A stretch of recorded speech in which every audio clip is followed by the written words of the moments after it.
Welcome to the kidsministry.blog podcast. Every episode, we share ideas, tips, and resources to help your children's ministry thrive. Okay, so let's unpack this a bit.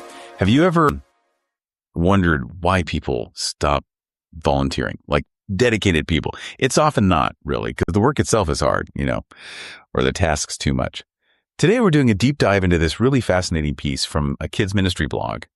And, well, even though it's focused there, it actually reveals some surprising truths, universal ones, really, about why people give their time and, maybe more importantly, why they stop. Yeah, it's really insightful. The core message in the article, it kind of points to this big issue.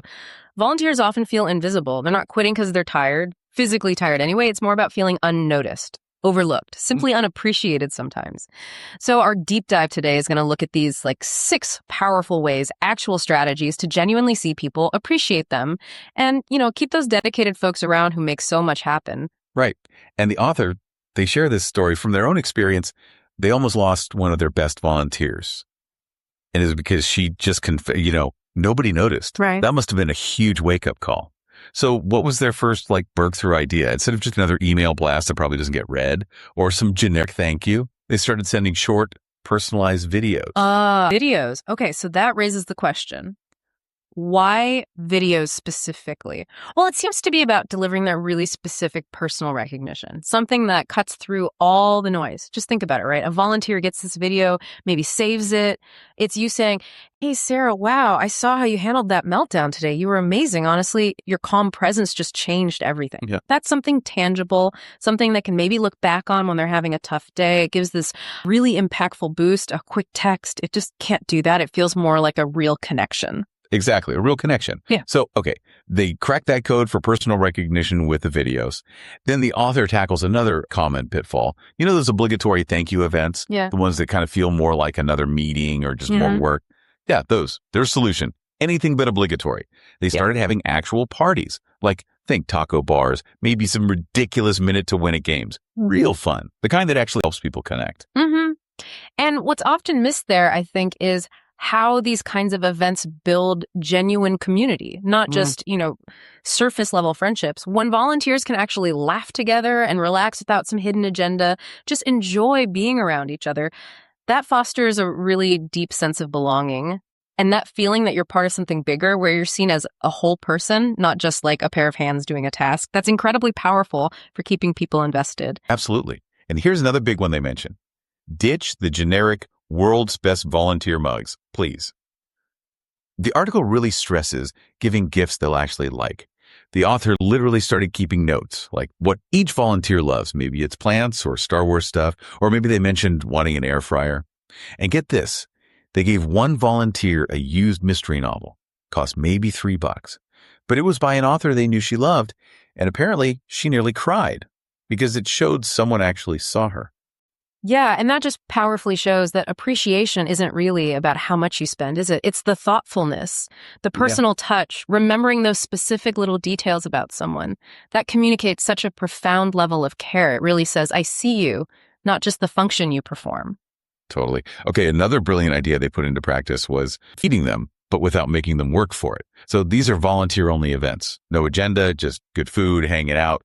And they even invited the volunteers' families sometimes, which is, I think, a fantastic touch. Right, because that emphasizes that you value their whole life, not just the hours they clock in for you. It's an acknowledgement of the sacrifice, of their personal time, and that their commitment often impacts more than just themselves.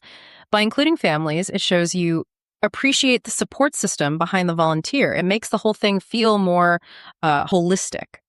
Okay, this next one really stood out to me. Invest in them. Which means things like sending volunteers to conferences, maybe special trainings, or even paying for a course. Like, the example given was an online sign language course for someone who wanted to better include a deaf child in their group. It's about seeing them as, more than just free labor. Mm-hmm. And the key takeaway there really is that investing in a volunteer's development, it completely shifts how they see their role. They go from feeling like free help to feeling like a valued team member. Mm-hmm. It signals that you actually believe in their potential, their long-term contribution. And that's incredibly energizing, right? It fosters deep loyalty. It shows you're committed to their growth, not just what they can do for the organization right now. So true. Okay, finally, the last one. And it's maybe a bit surprising in our digital age. the power of actual letters, like handwritten notes. Put it in an envelope with a real stamp, offering specific, meaningful feedback. Imagine getting a note that says, Jennifer, I saw you last week with that new kid, the one who wouldn't stop crying, and you just sat with him. No big words, just quiet presence. That's exactly the kind of volunteer every kid needs. Sure, it takes more time, but the article mentions one volunteer who has 3 years' worth of these notes pinned up on her fridge. Wow.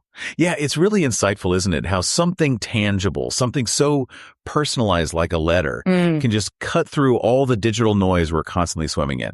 It's not just another message flashing by. It's almost like a relic of recognition. It shows someone took considerable time, real thought. And that makes the appreciation feel so much more significant, more memorable than any email ever could, really. And it loops back to the author's main point. Volunteers don't quit because the work is hard. They quit because they feel invisible. So wrapping this up, what does this all mean for you listening? Well, volunteers are just the lifeblood of so many organizations, aren't they? They choose to give their valuable time, their passion, often in places where others might just be on the clock. They're the ones making these profound differences, often quietly, behind the scenes, across all sorts of sectors. Yeah, which leads us to maybe the vital question here. Yeah. How can we move beyond just like basic recognition? How do we truly see and value the profound impact these dedicated people have? It's not just about saying thanks. It's about genuinely understanding the difference they make, often in ways we don't even realize. Right. So for your own deep dive after this, maybe consider this. What's one small thing, one specific action you could take this week, maybe even today, to make a volunteer, or really anyone who gives their time freely, feel truly seen, truly deeply appreciated? Something to think about.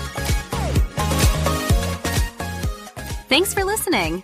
To find more ideas, tips, and resources, go to kidsministry.blog. We'll see you next time.